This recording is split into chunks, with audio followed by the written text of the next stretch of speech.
nama saya Sinta Diana dengan NPM 2513032004. Saya dari program studi PPKN kelas 25A. Di sini, saya akan menyampaikan kampanye bahasa Indonesia dengan fokus penggunaan huruf kapital dan tanda baca di ruang publik.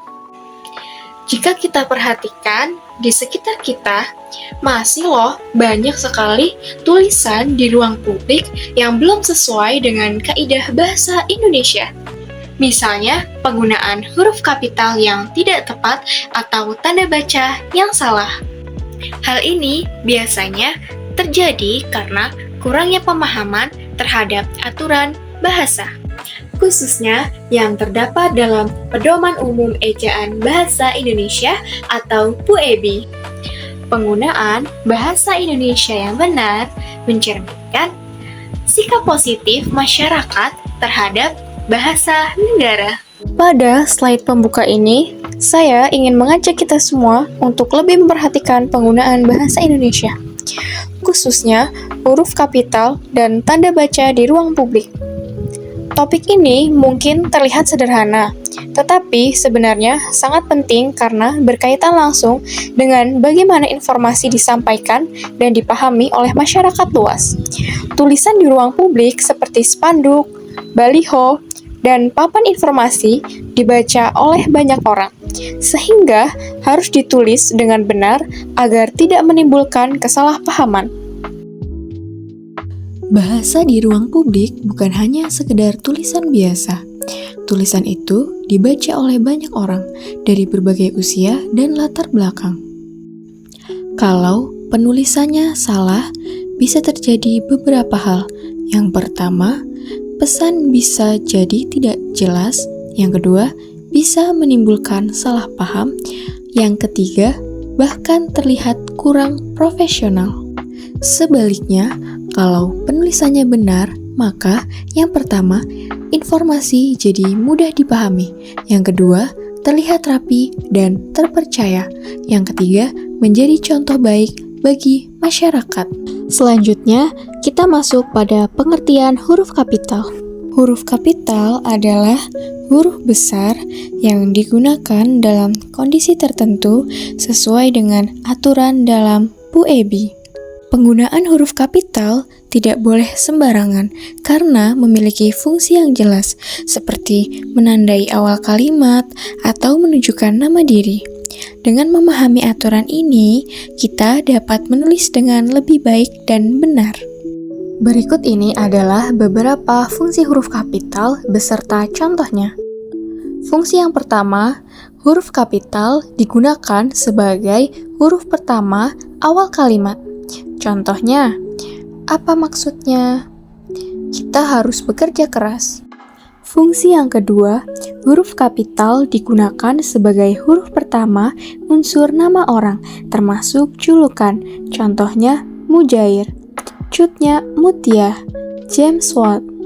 Selanjutnya, fungsi yang ketiga, huruf kapital digunakan pada nama orang seperti teori, hukum, dan rumus.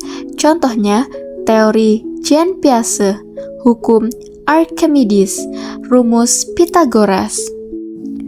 Fungsi yang keempat, huruf kapital digunakan pada awal kalimat dalam petikan langsung. Contohnya, ayah berpesan, jaga diri baik-baik nak. Dina berhasil meraih medali emas, katanya. Fungsi yang kelima, huruf kapital tidak digunakan sebagai huruf pertama nama orang yang digunakan sebagai nama jenis atau satuan ukuran. Contohnya, 7 ampere, 10 watt. Fungsi yang keenam, huruf kapital digunakan sebagai huruf pertama seperti pada nama bangsa, suku, bahasa, dan aksara. Contohnya, bangsa Indonesia, suku Sunda, bahasa Lampung. Selanjutnya, fungsi yang ketujuh, huruf kapital digunakan pada huruf pertama seperti pada nama tahun, bulan, hari, dan hari besar atau hari raya. Contohnya, tahun Hijriah, bulan April, hari Minggu. Fungsi yang ke-8, huruf kapital digunakan pada huruf pertama unsur nama peristiwa sejarah. Contohnya, konferensi meja bundar, Perang Dunia II.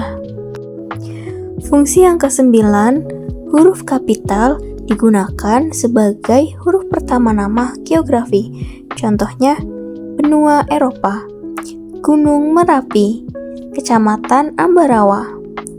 Fungsi yang ke-10, huruf kapital digunakan untuk nama geografi yang menyatakan asal daerah. Contohnya, batik Cirebon, kopi Lampung. Pada slide ini, kita bisa melihat contoh nyata perbedaan penulisan yang salah dan yang benar. Contohnya, selamat datang di Surabaya, itu salah. Yang benar adalah selamat datang di Surabaya. Kenapa? Karena Surabaya itu nama tempat, jadi harus pakai huruf besar.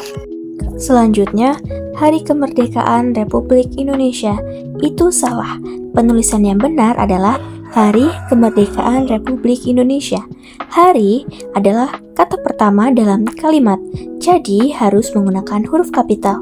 Selanjutnya, kemerdekaan adalah kata benda yang merupakan bagian dari nama hari libur, jadi harus menggunakan huruf kapital. Selanjutnya, Republik Indonesia adalah nama negara, jadi harus menggunakan huruf kapital. Kesalahan seperti ini sering dianggap sepele loh, tetapi sebenarnya penting karena menyangkut aturan dasar dalam penulisan bahasa Indonesia. Selanjutnya, pengertian tanda baca. Tanda baca adalah simbol yang digunakan dalam tulisan untuk membantu pembaca memahami maksud dan struktur kalimat. Dalam bahasa lisan, kita menggunakan intonasi dan jeda, sedangkan dalam bahasa tulisan, peran tersebut digantikan oleh tanda baca. Oleh karena itu, tanda baca sangat penting dalam komunikasi tertulis. Kemudian, fungsi tanda baca. Fungsi utama tanda baca adalah untuk memperjelas makna kalimat.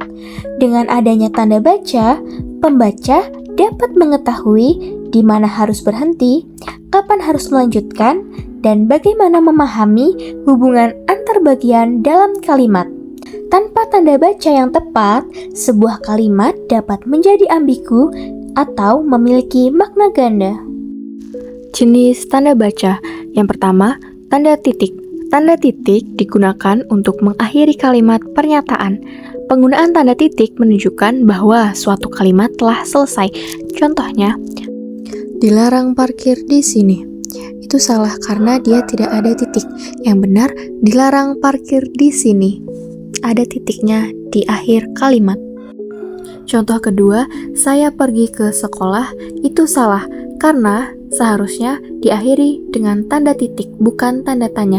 Yang benar adalah saya pergi ke sekolah, diberi tanda titik di akhir kalimat. Yang kedua, tanda koma. Tanda koma digunakan untuk memisahkan bagian-bagian dalam kalimat atau memberi jeda agar makna kalimat menjadi lebih jelas. Contohnya, ayo masuk teman-teman. Itu salah. Yang benar, ayo masuk, teman-teman.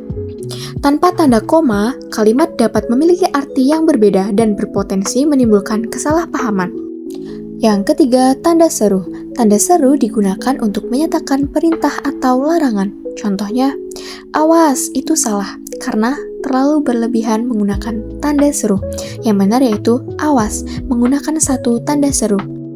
Penggunaan tanda seru berlebihan tidak sesuai dengan kaidah bahasa Indonesia dan membuat tulisan terlihat kurang formal. Yang keempat, tanda tanya. Tanda tanya digunakan pada akhir kalimat yang berupa pertanyaan. Contohnya, apa yang sedang kamu lakukan?